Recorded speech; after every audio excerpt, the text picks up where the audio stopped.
मेरे पास आईफोन है। राकेश की आंखों में चमक थी और हाथ में नया मोबाइल। अजय चुप था, बस देखता रह गया। स्कूल से लौटते हुए लिफ्ट में उसकी मुलाकात राकेश से हुई थी, उसके क्लासमेट से जो आज स्कूल नहीं गया था। राकेश ने बड़ी शान से बताया कि उसके पापा उसे घुमाने ले गए थे और साथ में आईफोन भी दिला दिया। अजय के मन में खलबली मच गई। मैं क्यों नहीं, मेरे पास तो एक सिंपल फोन तक नहीं है, क्या मैं गरीब हूँ? घर पहुँचते ही वो सीधे अपने कमरे में चला गया। उसकी मम्मी राधिका जी ने खाने के लिए आवाज दी तो जवाब मिला, मुझे भूख नहीं है। थोड़ी देर में अजय ने गुस्से में कहा, सबके पास आईफोन है मम्मी, पापा तो एक अच्छा फोन भी नहीं दिलवा सकते। अगर गरीब ही रहना था तो इस सोसाइटी में क्यों आए? राधिका जी की आंखों में आंसू भर आए, लेकिन उन्होंने गुस्से पर काबू रखते हुए समझाया, बेटा तेरे पापा बहुत मेहनत करते हैं। यह फ्लैट, गाड़ी, स्कूल की फीस सब कुछ उनके वेतन में बहुत मुश्किल से संभलता है, पर उन्होंने तुझे हमेशा अच्छा ही देने की कोशिश की है। लेकिन अजय की आंखों में सिर्फ एक ही ख्वाहिश थी, आईफोन। उसे लगा अगर उसके पास आईफोन नहीं है तो वो किसी गिनती में नहीं। शाम को जब पापा संतोष जी घर लौटे तो बात और भी बिगड़ गई। पापा सबके पास अच्छे फोन हैं,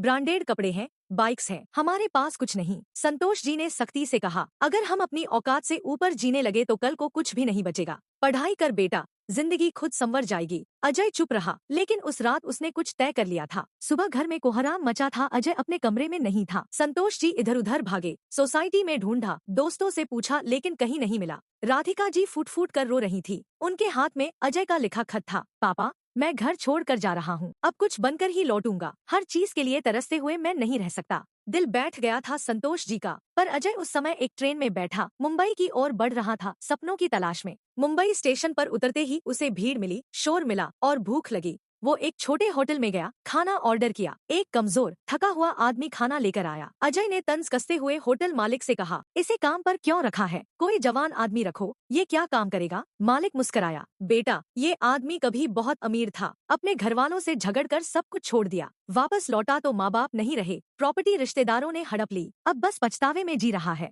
यही सच्चाई है। अजय के कानों में सन्नाटा छा गया, उसकी आंखों के सामने अपने पापा मम्मी का चेहरा घूम गया। उसी वक्त उसने अपने पापा को फोन मिलाया, पापा बहुत बड़ी गलती हो गई मुझसे, मैं आपसे कभी कुछ नहीं मांगूंगा, कल तक घर पहुंच जाऊंगा। संतोष जी की आवाज कांपी, बेटा तू कहाँ है, मैं लेने आ जाऊं? नहीं पापा, अब मैं खुद लौटूंगा। अगले दिन अजय घर लौट आया, उसकी आंखों में न पछतावा था न शर्म, बस सीख थी, वो सबक जो जिंदगी उसे अपने तरीके से सिखा चुकी थी। कभी कभी आईफोन से ज्यादा जरूरी होता है मम्मी पापा का प्यार और उनकी कुर्बानी को